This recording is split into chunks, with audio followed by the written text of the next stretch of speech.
The other counter-argument to this take is that Rorschach isn't a fascist because, much like his Ditko-penned inspirations, he is an objectivist, which is a completely different fringe far-right ideology. Objectivists are quick to tell you that their ideology is actually the furthest thing from fascism because fascists are authoritarians and objectivists hate the government because it undermines the right of the chosen people to dominate others without restraint. And you know what? They're right. It's a shitty far-right ideology, but it isn't the same as fascism. Okay, quick rant about objectivism.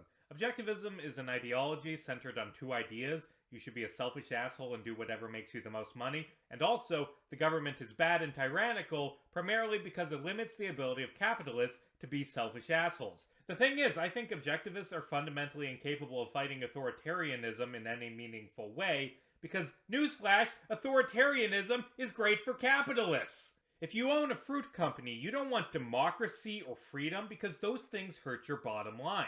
The best way to profit is to grow your fruit exclusively in a country ruled over by a brutal authoritarian government that forces workers to work for slave wages and executes anyone who speaks out against this tyranny or, God forbid, attempts to unionize. There's a long history of capitalists siding with authoritarians, including fascists, because doing so protects their profits and because no one hates communism more than fascists. And if you're a self-centered Aryan business owner in 1930s Germany, your response to the Nazis isn't going to be hating them for being authoritarian, it's going to be praising them because they confiscated the property of Jewish people and sold it to you at a discount. The Holocaust was amazing for a lot of people's pocketbooks, and I don't trust people who say, selfishness is a virtue, do whatever benefits you, regardless of how it affects other people, to take a principled stance against genocide. And that's my problem with objectivism, but let's hear what Moore thinks. In a 2000 interview, Moore said, I have to say I found Ayn Rand's philosophy laughable. It was white supremacist dreams of the master race burnt in an early 20th century form. Her ideas didn't really appeal to me, but they seemed to be the kind of ideas that people would espouse, people who might secretly believe themselves to be part of the elite and not part of the excluded majority. So, why did Alan Moore call the writings of objectivist philosopher Ayn Rand white supremacist dreams?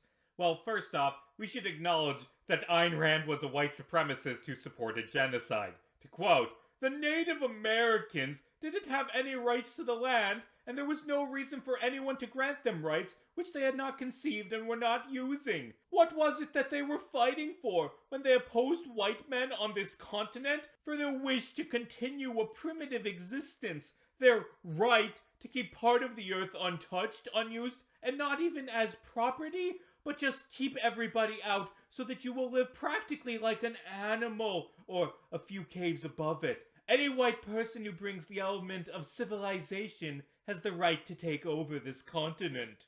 She also said another quote, now, I don't care to discuss the alleged complaints American Indians have against this country. I believe with good reason, the most unsympathetic Hollywood portrayal of Indians and what they did to the white man. They had no right to a country merely because they were born here and then acted like savages. The white man did not conquer this country. Both of these quotes are from addresses she gave at West Point, and it sure is good that the school that trained military officers in the 70s invited white supremacists to come and give speeches about why genocide was awesome.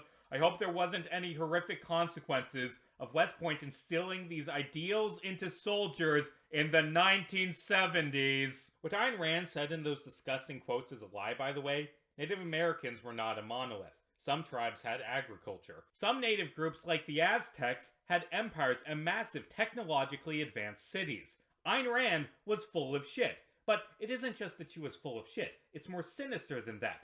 She thinks that because the natives and cowboy movies aren't portrayed as being sufficiently technologically advanced for her taste, millions of people deserve to be slaughtered. And while yes, some Native American tribes were nomadic or relied on hunting for sustenance, so fucking what?